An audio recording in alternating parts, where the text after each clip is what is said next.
Assalamualaikum warahmatullahi wabarakatuh.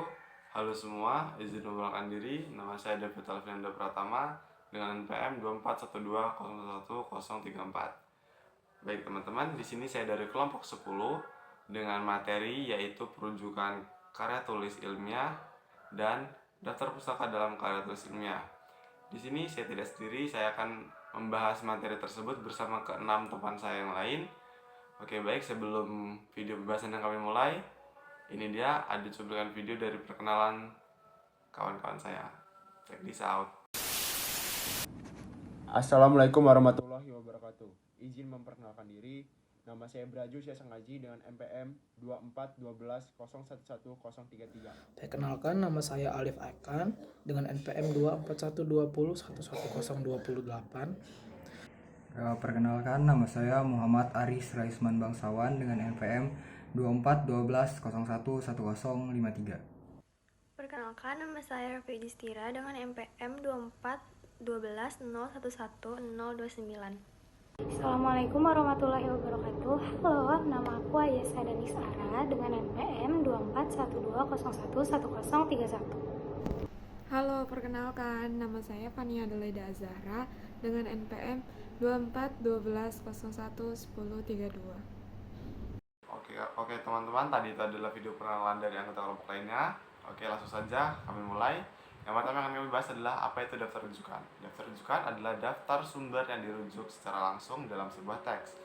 Rujukan tersebut dapat berupa catatan kaki, catatan perut, ataupun catatan akhir. Dan biasanya mencakup informasi seperti nama penulis, tahun, judul, penerbit, serta nomor halaman.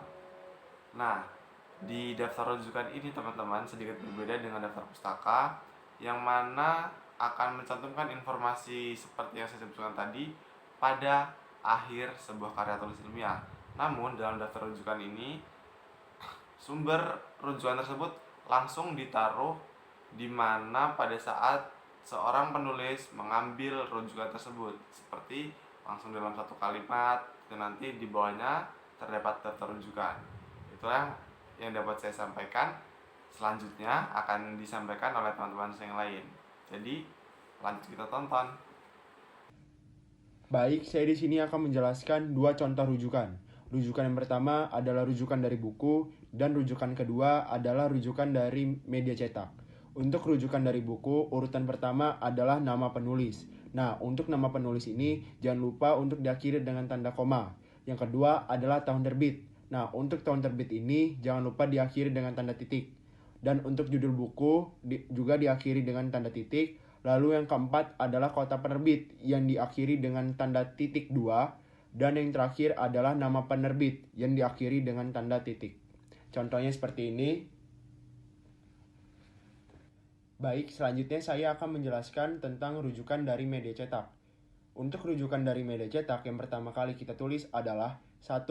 Nama penulis. Yang kedua, tahun terbit. Yang ketiga, judul artikel tapi dengan huruf besar. Yang keempat, nama media tapi dengan huruf kecil. Yang kelima atau yang terakhir adalah nomor halaman. Untuk contohnya yaitu seperti ini.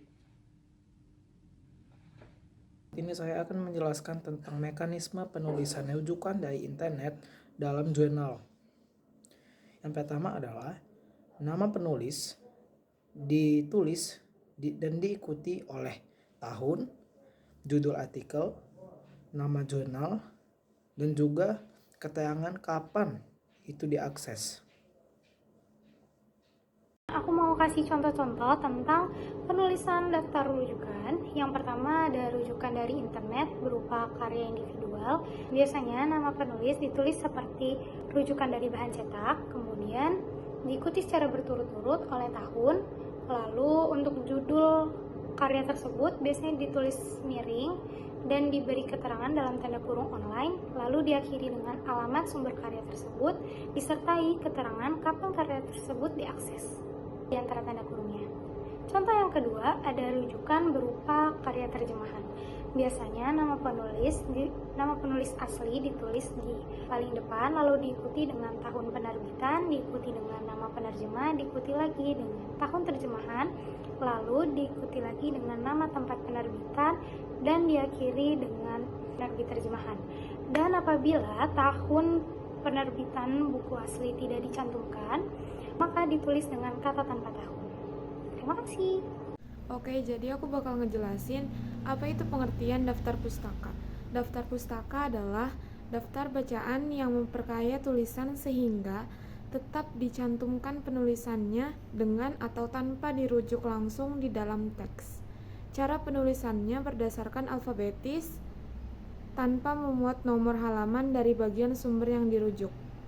Daftar pustaka juga berisi informasi mengenai judul buku, nama pengarang, penerbit, dan sebagainya. Di sini saya akan menjelaskan contoh daftar pustaka yang ditulis lebih dari satu orang. Jadi, nama penulis pertama itu dibalik, tetapi nama penulis berikutnya, nama penulis kedua atau ketiga itu tetap sama. Jadi tidak dibalik. Yang dibalik hanya nama penulis pertama, serta ditambahi dengan kata dan. Contohnya seperti ini. Yang kedua yaitu adalah contoh daftar pustaka yang didapat dari internet. Jadi sama seperti struktur daftar pustaka lainnya, hanya saja yang dari internet ini ditambahi dengan link dari mana artikel itu didapat. Contohnya seperti ini.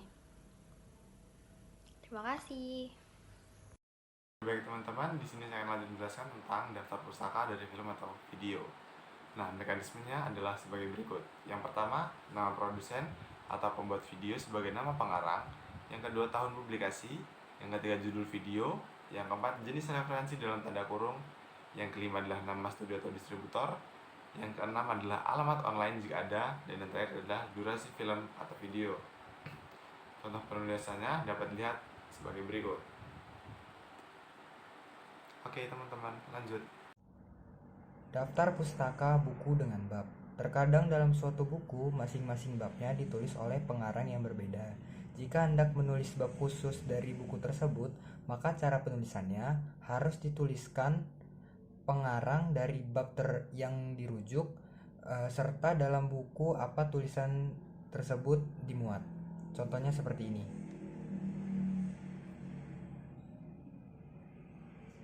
Daftar pustaka dari makalah. Makalah yang dipresentasikan dalam sebuah seminar. Untuk penulisan daftar pustakanya, maka penulisannya lengkap beserta tanggal dan tempat presentasi makalah tersebut. Contohnya seperti ini.